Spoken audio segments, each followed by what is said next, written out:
Hello everyone. स्वागत है आप सभी का इंजीनियर जंक्शन में। देखिए, ये जो टाइम अभी चल रहा है आप सभी के लिए वो बहुत ही टफ़ है कि एग्ज़ाम का नोटिफिकेशन आपके पास नहीं है, एग्ज़ाम कब होगा आपको समझ में नहीं आ रहा है। लेकिन आप देखिए कि अगर आपको ये जंग जीतना है तो तैयारी पहले से करनी पड़ेगी। अगर बिकॉज अभी इलेक्शन का समय है तो सरकार तो चाहेगी कि कभी भी नोटिफिकेशन आ जाए, और सरकार बिल्कुल ये इच्छा है उसके अंदर कि वो नोटिफिकेशन दे, वो एग्ज़ाम्स निकाले। तो अगर आप देखिए कि अगर एग्ज़ाम का नोटिफिकेशन अगर आ जाएगा तो आपके पास समय नहीं बचेगा प्रिपरेशन करने के लिए। तो ये जो जंग है वो वही जीतेगा जो जिसकी तैयारी पहले से होगी।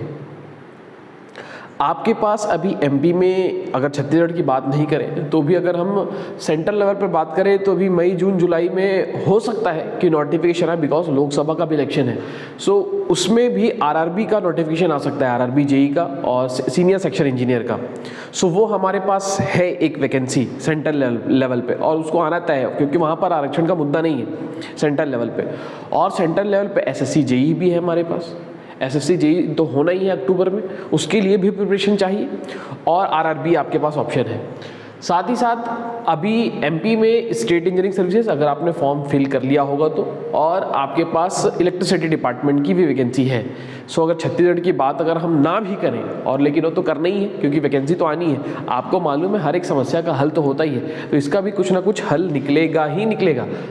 आप ये समझिए कि ऐसा नहीं होगा कि कोई समस्या हल ही ना निकलेगा और ये लंबा खिंचता चला जाएगा, सालों साल 10 साल हो गए, ऐसा तो नहीं होगा। ऑब्वियस सी बात है, क्योंकि गवर्नमेंट को तो रन करना है ना, सारी संस्थाओं को काम तो करना है, तो उनको एम्प्लॉय की ज़रूरत तो पड़ेगी। रिटायरमेंट तो हर साल हो रहा है। वैकेंसी आना तय है, लेकिन वैकेंसी जब आएगी, आप लोग जितने लोग भी ये वीडियो देख रहे हैं सभी को मालूम है कि WRD का जब एग्ज़ाम हुआ था तो जो समय बचा हुआ था उसमें सबने सोचा था कि नंबर ऑफ़ वैकेंसीज़ ज़्यादा है, हम प्रिपरेशन करके कर लेंगे इस एग्ज़ाम को।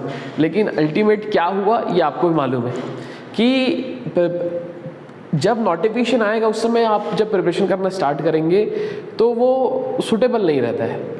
आप समझिए, क्योंकि नंबर ऑफ़ चीज़ें ज़्यादा है, उस पर बार बार काम करना पड़ता है। फॉर्मूले को जब तक आप लिखेंगे नहीं, आपने हाथ से खुद नहीं लिखेंगे, तब तक वो याद नहीं होता। वो एग्ज़ाम हॉल में भी आपको परेशान करते रहता है कि इसका फॉर्मूला ई था, एफ था, जी था, मल्टीप्लाई में था, ये जो टर्म जो मैं लिख रहा हूँ डिवाइड में था, ये कन्फ्यूज़न होता ही है। अगर आप लिखेंगे इसको बार बार तो ही आपके वो जहन में बैठेगा, आपके दिमाग में बैठेगा, आपके सबकॉन्शियस माइंड में रहेगा, कंठस्थ रहेगा। चीज़ें कंठस्थी करनी है। एग्ज़ाम हॉल में वही चीज़ें आपको याद आती हैं जिसको आपने बार बार लिखा है, जिसका आपने बार बार प्रैक्टिस किया है। जो थोड़ा बहुत अगर आपने पढ़ लिया था, कभी पढ़ लिया था, वो आपको गलत ही कराता है क्वेश्चन को। आप ये बात हमेशा समझिए कि आप तभी एग्ज़ाम में अच्छा कर पाएंगे जिस एग्ज़ाम्स की आप प्रिपरेशन कर रहे हैं उसको आपने बार बार देखा हो, उसके कंटेंट्स को बार बार सोचा हो, बार बार बनाया हो, वही एग्ज़ाम हॉल में याद आना है। और कुछ याद नहीं आता एग्ज़ाम हॉल में, क्योंकि एग्ज़ाम हॉल में प्रेशर होता है। तो आप देखिए कि जब नोटिफिकेशन आएगा, 1-2 महीने का 40 दिन का समय मिलेगा, उसमें हम कुछ भी नहीं कर पाएंगे। और ये जो बैच हम अनाउंस किए हैं भी आप सभी के लिए, वो बिल्कुल डेडिकेटेड होगा आप जो भी एग्ज़ाम निकालेंगे। तो इसमें हम इन डिटेल तो नहीं जाएंगे, बहुत ही ज़्यादा डिटेल नहीं जाएंगे। डिटेल अगर आपको जाना है, और ऑब्वियस ही बात है आप जितने लोग भी यहाँ पर पढ़ रहे हैं वो डिटेल में नहीं पढ़ना चाहते, क्योंकि आपने थोड़ा बहुत पहले से पढ़ रखा है, आपको थोड़ा बहुत मालूम है। ऐसे लोग भी अगर इस वीडियो को देख रहे हैं या फिर इस कोर्स को आपने ज्वाइन किया है जो कभी नहीं पढ़ा है, जिसको कुछ नहीं आता, तो आप भी घबराइए मत। हम आपको कंसेप्ट के थ्रू ही के लेके जाएंगे। लेकिन इस बैच का मेन मकसद आपको यह है कि ज़्यादा से ज़्यादा आपको क्वेश्चन प्रैक्टिस कराया जाए, और क्वेश्चन प्रैक्टिस करा के आपको एग्ज़ाम तक पहुंचाया जाए, एग्ज़ाम को निकालने में आपको सहायता की जाए, आपके एग्ज़ाम निकालने में। तो देखिए करना क्या है, हमारी जो टीम है इंजीनियर जंक्शन, वो आप सभी के लिए मेहनत तो करेगी ही करेगी। टेस्ट सीरीज पे काम चल रहा है, टेस्ट सीरीज बहुत जल्दी आ जाएगा। 2000+ क्वेश्चन आपको हम प्रोवाइड करेंगे, जितने लोगों ने अभी कोर्स लिया हुआ है 2000 क्वेश्चन हमारे तरफ से आपको मिलने वाले हैं। लेकिन आप समझिए कि वो क्वेश्चन तो होंगे ही, और उसका वीडियो सॉल्यूशन भी हम आपको प्रोवाइड करेंगे।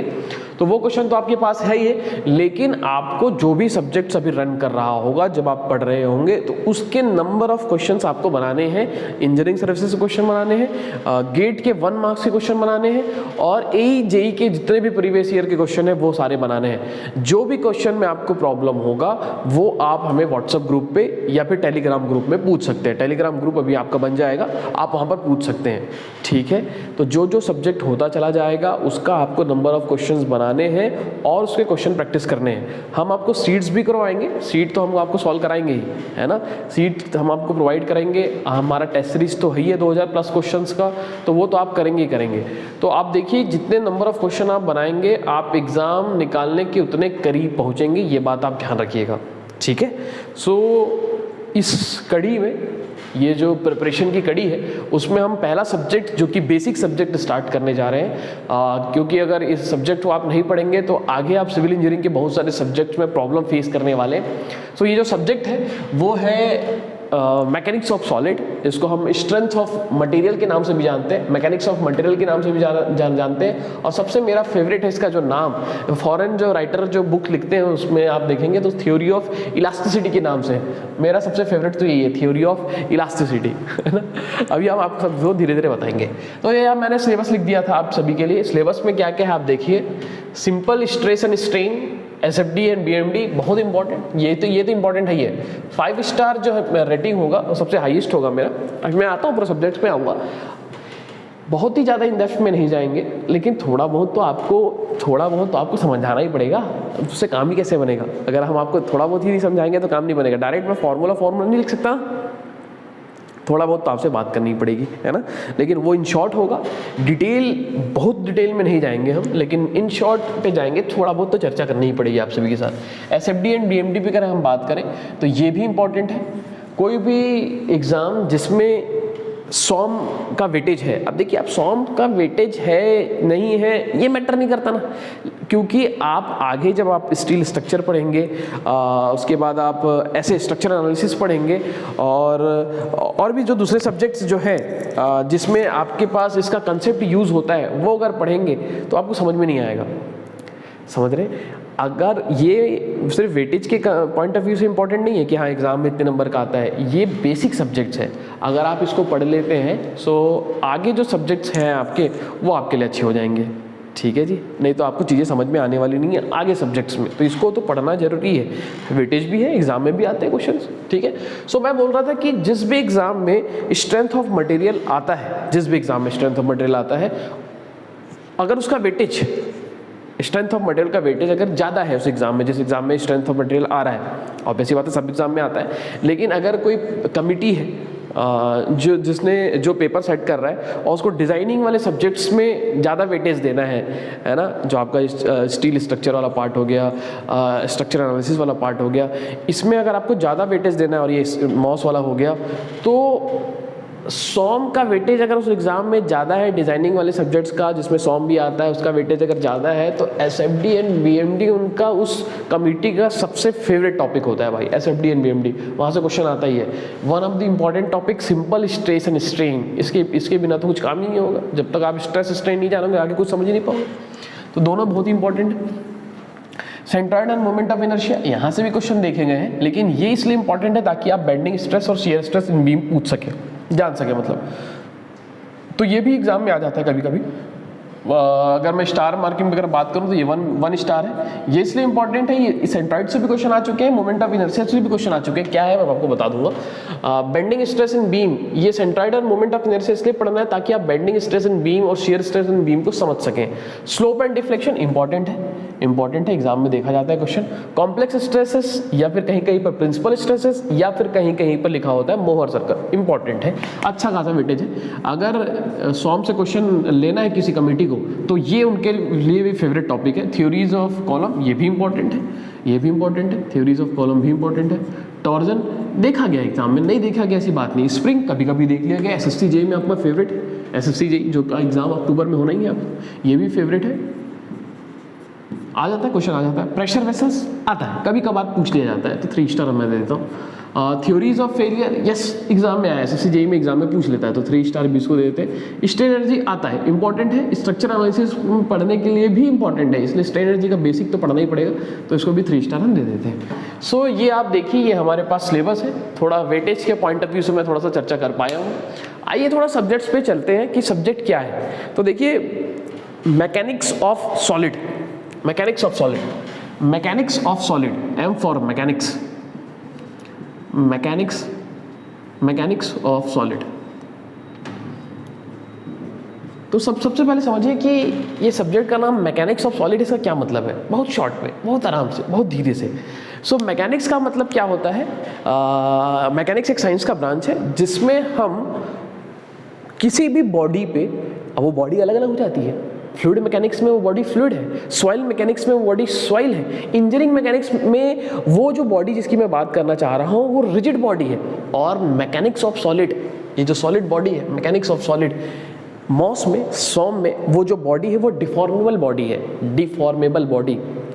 सो मैकेनिक्स क्या है, देखिए मैकेनिक्स के अलग अलग ब्रांचेस के बारे में मैंने बताया। मैकेनिक्स में मैंने बताया इंजीनियरिंग मैकेनिक्स होता है आपके पास, सॉइल मैकेनिक्स होता है, फ्लूइड मैकेनिक्स होता है, और मैकेनिक्स ऑफ सॉलिड। 4 चीज़ें हैं मैकेनिक्स के अंदर। तो मैकेनिक्स क्या है, साइंस का एक ब्रांच है जिसमें आप करते क्या है, स्टडी करते हैं। किसके स्टडी करते हैं, इफेक्ट का। किसके इफेक्ट का, जब किसी बॉडी में आप एक्सटर्नली फोर्स लगाते हैं। अब टर्मिनोलॉजी, अगर आप नए स्टूडेंट हैं तो टर्मिनोलॉजी को पकड़ने की कोशिश कीजिएगा। एक्सटर्नल फोर्स, अप्लाइड फोर्स, जो बाहर से लग रहा है, बाहर से लग रहा है, फोर्सेस है ना। धीरे धीरे हम आपको चर्चा, अभी मैं आपको बहुत धीरे धीरे सारी चीज़ें बताऊंगा। सो देखिए, बॉडी पे जब हम एक्सटर्नल फोर्स लगाएंगे, external force this is called applied force, तो उसके कारण, अब देखो और थोड़ा सा और विस्तार से थोड़ा समझा देता हूँ। जब बॉडी आपके पास है, वो बॉडी अलग अलग हो सकता है, अभी तो मैं मैकेनिक्स का डेफिनेशन बता रहा हूँ। सो वो जो बॉडी में आप applied force is also called external force. अब वो एक्सटर्नल फोर्स क्या क्या होता है, थोड़ा उसके बारे में समझाने की कोशिश करता हूँ, ध्यान देना।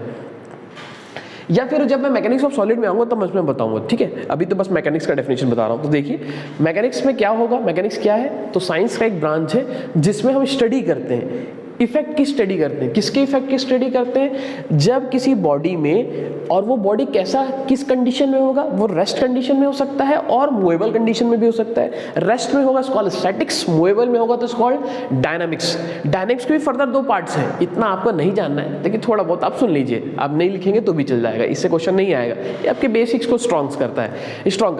सो डायनामिक्स के भी 2 पार्ट है, एक आपके पास काइनेमेटिक्स और एक काइनेटिक है। काइनेमेटिक्स में क्या होता है कि आपका बॉडी मोशन में तो आ गया है, लेकिन वो जिसके कारण मोशन में आया है, या उस मोशन में आने के कारण जो फोर्स आ रहे हैं उसका आप एनालिसिस नहीं करते हैं, इट्स कॉल्ड काइनेमेटिक्स।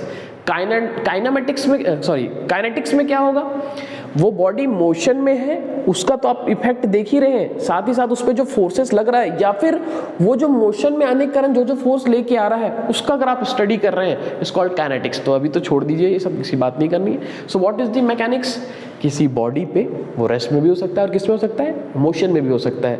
उसमें जब एक्सटर्नल फोर्स अगर हम लगाएंगे तो उस एक्सटर्नल फोर्स लगाने के कारण उसमें क्या इफेक्ट आ रहा है, इसका स्टडी क्या कहलाता है, मैकेनिक्स। ठीक है, सरल शब्दों में फोर्स जब हम लगा रहे हैं, बॉडी में जब हम फोर्स लगा रहे हैं, external force is also called applied force. Terminology पकड़ते चलिएगा।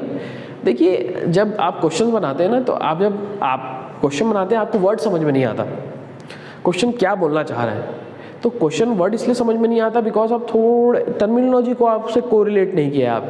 आप डायरेक्ट किसी कोई आपको बोल देता है कि इस बुक से क्वेश्चन आएगा, उस बुक से क्वेश्चन आएगा, आप रट नहीं सकते ना कि किसी भी बुक को आपको पढ़ेंगे तो आपको चीज़ें समझ में नहीं आएगी। तो आपको एक बार बेसिक चीज़ों को समझना पड़ेगा कि कोई भी एक टर्मिनोलॉजी वो कहाँ से आई, वो है तो उसका क्या मतलब है, ये आपको समझना पड़ेगा। समझ रहे, जब तक आप टर्मिनोलॉजी को नहीं समझेंगे कि ये टर्म्स कैसे आया, कहाँ पर यूज़ होता है, तब तक आप डायरेक्ट क्वेश्चन का सॉल्यूशन भी हो तो भी आपको चीज़ें समझ में नहीं आएंगी। आप देखिए ना, मार्केट में तो सारी बुक्स अवेलेबल हैं जिसका आपके पास सॉल्यूशन है, लेकिन वो सॉल्यूशन समझ में नहीं आएगा ना आपको, क्योंकि वो कैसे आ रहा, क्या आ रहा, इतना नहीं रटा जा सकता। अल्टीमेट रटना तो है चीज़ों को, आपको फैक्ट तो याद करना ही है, फैक्चुअल डेटा तो याद करना ही है, और जेईई में तो यही करना है, ज़्यादा से ज़्यादा फैक्चुअल डेटा याद करना है। लेकिन आप समझिए इतना ज़्यादा डेटा आप याद नहीं कर सकते। आपको चीज़ें समझनी पड़ेंगी। आपको जब आप चीज़ें समझते हैं तो धीरे धीरे आपके दिमाग में बैठता चला जाता है। हाँ, रटना तो है लेकिन समझ के रटना पड़ेगा, ऐसे नहीं रट सकते अंधाधुन आप, ठीक है। सो मैकेनिक्स मतलब वही है कि फोर्सेस का एनालिसिस करना, फोर्स के कारण जो बॉडी में इफेक्ट आ रहा है उसका एनालिसिस करना, उसका स्टडी करना, ठीक है। सो इंजीनियरिंग मैकेनिक्स में वो जो बॉडी है वो रिजिड हो जाता है। रिजिड का मतलब आप लिख लें, रिजिड का मतलब नॉन डिफॉर्मेबल, है ना, जो डिफॉर्म नहीं हो सकता। प्रैक्टिकली ऐसा कोई पॉसिबल नहीं है कि डिफॉर्म ही ना हो, है ना, लेकिन जिस पर्पस के लिए हम उसको यूज़ कर रहे हैं उस पर्पस में वो डिफॉर्म नहीं होता। Is also called resistance body, resistant body भी बोला जाता है। जिस पर्पस के लिए यूज़ कर रहे हैं, जैसे कि कोई स्ट्रक्चर है, वहाँ पर कोई एलिमेंट हम यूज़ कर रहे हैं, कोई मेंबर यूज़ कर रहे हैं, वो सिर्फ टेंसाइल फोर्स से सब्जेक्टेड है, तो वो टेंसाइल फोर्स में नहीं टूटेगा। ऐसा भी नहीं है कि नहीं टूटेगा। अब आपके पास थॉर आ गया या हल्क आ गया, अब उसको वो खींच के तोड़ सकता है, मशीन लगा दिया उससे टूट जाएगा, लेकिन भाई ऐसा तो नहीं, बिल्कुल नहीं टूट सकता, लेकिन उस स्ट्रक्चर में जितना टेंसाइल फोर्स आएगा मैक्स टू मैक्स उससे वो कभी नहीं टूटेगा, ठीक है। तो इतना भी मतलब थोड़ा सा आपको पता भी होना चाहिए। Rigid body, rigid body is called non deformable body, जो डिफॉर्म नहीं होगा। एक मिनट, रिजिड बॉडी कहने का मतलब नॉन डिफॉर्मेबल बॉडी, है ना। तो मैकेनिक्स ऑफ सॉलिड में मैकेनिक्स के बारे में समझा रहा था। तो मैकेनिक्स कहने का मतलब हमको स्टडी करना है, स्टडी करना है इफेक्ट का। किसके इफेक्ट का स्टडी करना है? जो आप उस पर फोर्सेस लगा रहे हैं, अप्लाइड फोर्सेस या फिर एक्सटर्नल फोर्सेस, उसके कारण जो बॉडी पे क्या आया है, इफेक्ट आया है, उसका स्टडी क्या कहलाता है? मैकेनिक्स। अब समझिए कि मैकेनिक्स ऑफ सॉलिड में वो जो बॉडी है वो कौन सा होता है? अभी मैं आपको बता रहा था, इट्स कॉल्ड डिफॉर्मेबल बॉडी। कौन सा बॉडी होता है? डिफॉर्मेबल। अभी मैं आपको इंजीनियरिंग मैकेनिक्स की अगर मैं बात कर रहा था तो वो जो बॉडी होता है वो कौन सा होता है? रिजिड। तो रिजिड बॉडी क्या होता है? Non deformable. लिख लेना आप एक लाइन में, ये जो टर्म होता है ना, रिजिड बॉडी आपने लिख लिया। हाँ, एक्सटर्नल और अप्लाइड फोर्स जो बाहर से लगेगा बॉडी पे वो लिख लिया, rigid body, non deformable body. और मॉस में जब मैं बात करूंगा तो मैकेनिक्स ऑफ सॉलिड, तो वो जो सॉलिड होगा वो कैसा होगा? डिफॉर्मेबल होगा। वो जो सॉलिड होगा वो क्या होगा? डिफॉर्मेबल। मतलब कि जब मैं लोड लगाऊंगा तो वो क्या हो सकता है? टूट सकता है, डिफॉर्म हो सकता है। अच्छा ठीक है सर, अब समझिए आप कि मैकेनिक्स ऑफ सॉलिड में लोड कौन सा लगाना है। लोड और फोर्स में आपको डिफरेंस क्लियर है? लोड और फोर्स में आप सोचिए, क्लियर है कि नहीं? लोड और फोर्स में क्लियर है? एक ही है, सोचो, लोड और फोर्स में डिफरेंस क्या है या नहीं है? फोर्स कहने का मतलब है किलो न्यूटन, सरल शब्दों में।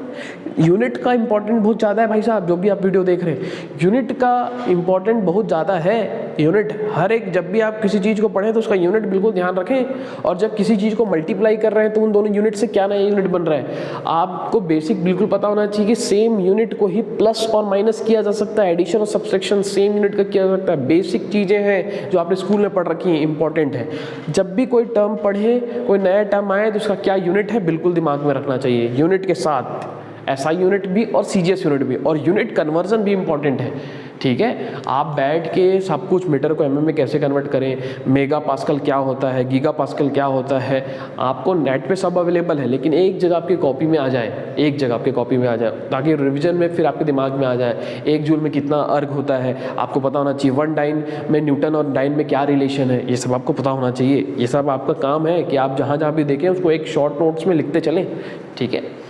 सो हम बात करते हैं कि मैकेनिक्स ऑफ सॉलिड। तो सॉलिड मतलब वो जो मैकेनिक्स ऑफ सॉलिड में, मैकेनिक्स तो आपको समझ में आ गया कि स्टडी करना है, एक्सटर्नल फोर्स जब लगेगा, अभी सब मैं धीरे धीरे बात कर रहा हूँ सॉम के रिगार्डिंग, ध्यान देना, समझना। क्वेश्चन तो करेंगे भाई साहब, और ज़्यादा डिराइव नहीं करेंगे।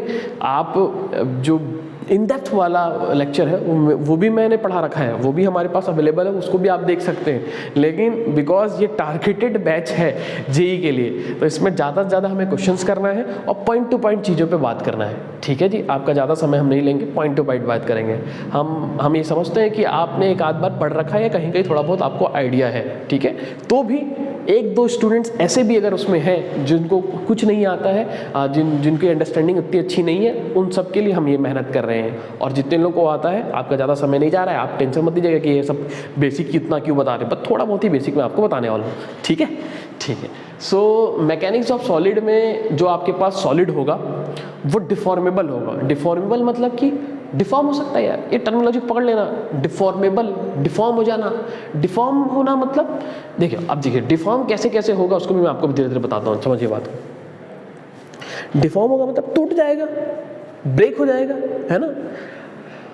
अब समझिए कि मैकेनिक्स ऑफ सॉलिड जो हमारा सब्जेक्ट है ना, अभी मैं इसमें आऊँगा। Strength of material, mechanics of material, mom, आपकी मॉम है ना, वही वाला मॉम है भाई। Mechanics of material, strength of material, theory of elasticity. आप बोल रहे हो सर कि जो मैकेनिक्स ऑफ सॉलिड है उसमें जो सॉलिड बोल रहे हो वो आप एक बॉडी बोल रहे हो जो कि डिफॉर्म हो सकता है। यस, यही तो बोल रहा हूँ, डिफॉर्म हो सकता है। वो कौन सी बॉडी है सर जो डिफॉर्म हो सकती है? इधर आइए देखिए, यूनिट 1 में जब हम बात करेंगे तो वो जो बॉडी होगा, कितने सारे हमारे सब्जेक्ट्स के मैंने आपके पास सिलेबस लिख रखा है, इसमें क्या क्या एलिमेंट्स है वो देखिए, क्या क्या देखने वाला है।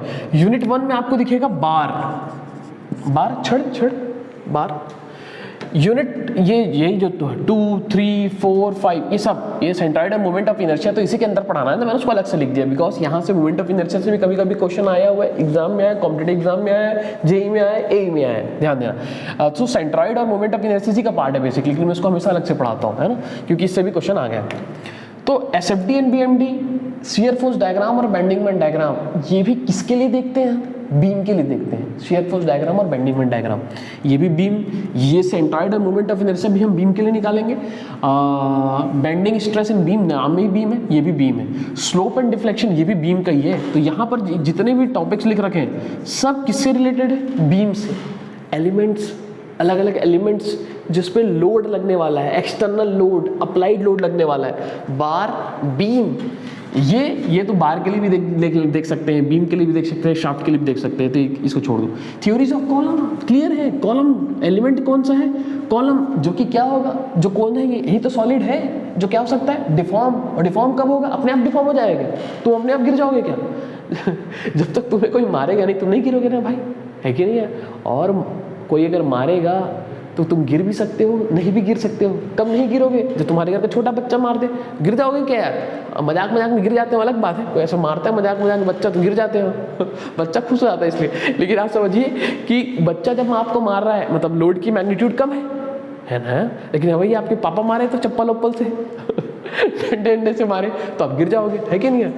सो एलिमेंट देखिए, एलिमेंट अभी लोड पे तो चर्चा करूंगा। कॉलम, बार, बीम, कॉलम, टॉर्जन हमें शाफ्ट में देखना है। शाफ्ट क्या चीज होता है? आपके ट्रक के नीचे आप देखना गोल गोल घूमते रहता है नीचे, इंजन से रियर व्हील तक, पीछे वाले व्हील तक पावर ट्रांसमिट करता है, वो होता है shaft of the machine element which transmit the motion और पावर। शाफ्ट। स्प्रिंग, नाम से क्लियर है, एलिमेंट कौन सा है? स्प्रिंग। प्रेशर वेसल, इसमें आपके पास थिन सिलेंडर, प्रेशर वेसल मतलब एलिमेंट तो प्रेशर वेसल ही है, जिसमें थिन सिलेंडर, थिन स्पीयर, है ना। प्रेशर वेसल क्या चीज है? प्रेशर वेसल क्या होता है बताओ? प्रेशर वेसल एक क्लोज्ड स्ट्रक्चर है which is subjected to internal fluid pressure. एक क्लोज्ड वेसल है जिसके अंदर फ्लूइड भरा रहता है और वो प्रेशराइज्ड रहता है, एटमॉस्फेयर प्रेशर से ज़्यादा रहता है। जब एटमॉस्फेयर प्रेशर के बराबर है तो कोई इतना दिक्कत नहीं है। जैसे कि हमारा जो आप जहाँ पर भी बैठे हो, जहाँ वीडियो देख रहे हो, उसका जो एटमॉस्फेयर प्रेशर है 1 bar 1.01325 bar, yes is 1 atmosphere pressure is what 1.01325 bar. तो जो आपका फ्लूइड है वो भी इतना ही प्रेशर से सब्जेक्टेड है और उसके अंदर रखा हुआ है, क्लोज स्ट्रक्चर के अंदर रखा है। This one is close structure, so ये पानी जो है इसका प्रेशर भी एटमॉस्फेरिक प्रेशर के बराबर है, तो कोई दिक्कत नहीं है ना। तो कोई थिकनेस में कोई इतना स्टडी नहीं करना है कि भैया ये पानी का ही इसको तोड़ तो नहीं देगा यार, क्या तोड़ेगा यार, इसका प्रेशर उतना ज़्यादा थोड़ी ना। लेकिन यही प्रेशर अगर 100 बार हो जाए तो ये एक बार एटमॉस्फेरिक जो बाहर से लग रहा है इस पर 100 बार का हो जाए तो ये छोटा बोतल रोक नहीं पाएगा इसको, ये बाहर निकल आएगा तोड़ के इसको 100 बार, 100 टाइम्स ज़्यादा एटमॉस्फेरिक प्रेशर से, समझ रहे हो? तो ये जो अंदर का प्रेशर है इसको तोड़ के बाहर निकल जाएगा, ध्यान देना। सो यहाँ पर आपके पास जो एलिमेंट है इसका प्रेशर वेसल दिख तो रहा है। अब इस अकॉर्डिंग टू शेप हम बात करेंगे कि वो सिलेंडर हो सकता है, स्फीयर हो सकता है, मतलब चीज़ है वो जब मैं आऊँगा तो बताऊँगा। तो this one is pressure vessels. Theories of failure तो ये कोई ऐसा किसी एलिमेंट नहीं है, ये हम बात करेंगे कि नाम से क्लियर है थ्योरी ऑफ फेलियर, कोई चीज़ फेल कब होगा उसकी थ्योरी अलग अलग साइंटिस्ट ने बताई है, 5 थ्योरी है, 5 साइंटिस्ट ने डिस्क्राइब किया है, एग्जाम में साइंटिस्ट का नाम ही आ जाता है। अब देख लेंगे स्ट्रेन एनर्जी, ये भी कोई ऐसा नहीं किसी एलिमेंट पे हम स्ट्रेन एनर्जी देख रहे हैं। स्ट्रेन एनर्जी क्या है, जब भी हम लोड लगाते हैं किसी बॉडी में तो उसके अंदर एक एनर्जी सेटअप हो जाता है, इंटरनल एनर्जी स्टोर हो जाता है, कॉल्ड स्ट्रेन एनर्जी। तो ऐसा तो नहीं है कि बीम में नहीं होगा, कॉलम में नहीं होगा, लोड तो सब में लगेगा, बीम में भी लगेगा, बार में भी लगेगा, कॉलम में भी लगेगा, प्रेशर में भी लगेगा, उसके अंदर क्या हो जाएगा, स्प्रिंग में भी लगेगा। तो उसके अंदर जैसे ही लोड लगाते हैं तो उसके अंदर एक इंटरनल एनर्जी सेटअप हो जाती है which utilise to do any external work. बस वही जो internal energy is called strain energy. ठीक है जी। तो इधर देखिए मोटा मोटा हिसाब देखिए कि कितने एलिमेंट आपको सॉम में दिखेंगे। Solid body, mechanics of the solid, तो सॉलिड बॉडी क्या क्या दिखेगा, बार दिखेगा, बीम दिखेगा, कॉलम दिखेगा, शाफ्ट दिख रहा है, स्प्रिंग दिख रहा है और प्रेशर वेसल दिख रहा है। ये सब कैसे हैं, डिफॉर्मेबल हैं। कैसे हैं, डिफॉर्मेबल। यानी और डिफॉर्म कब होगा, अभी मैं आपको बताया, आपके एग्जाम्पल बता रहा था कि डिफॉर्म कब होगा, जब एक्सटर्नल लोड लगेगा और क्या लगेगा, अप्लाइड लोड लगेगा, तब क्या होगा, डिफॉर्म होगा। Deform. What is the definition of the mechanics of solid? तो मैकेनिक्स ऑफ सॉलिड क्या क्या मतलब है कि जो भी सॉलिड बॉडी है, और ये सब डिफॉर्म कब होगा, कोई बीम डिफॉर्म कब होगा भाई, जब उस पर लोड लगेगा। लोड और फोर्स में अंतर बता रहा था। लोड आप समझिए, बीम में क्या क्या लोड लगता है आपको मालूम है, आपको थोड़ा बहुत क्लियर होना चाहिए। बीम में पॉइंट लोड लगता है। अब देखिए ना लोड अलग अलग कैसे है, आप समझिए। बीम का ही पहले मैं आपको बता दूं, पॉइंट लोड लगता है, यूडीएल लगता है, सर मुझे याद नहीं आ रहा, सब बताऊंगा, टेंशन मत लीजिए। बीम में पॉइंट लोड लगता है, यूडीएल लगता है, uniformly distributed load, uniform varying load लगता है, लोड एक एक पॉइंट पे वेरी करता है। अभी यूनिफॉर्मली डिस्ट्रीब्यूटेड लोड बताया, नाम से क्लियर है, uniformly distributed load, uniform distribution है लोड का। तो uniformly distributed load, UVL, concentrated movement, concentrated movement, एक पॉइंट पे मूवमेंट लग रहा है। सो लाइट चली गई, 1 मिनट ध्यान दें, 1 मिनट लाइट चली गई है ना, मैं देख लेता हूँ।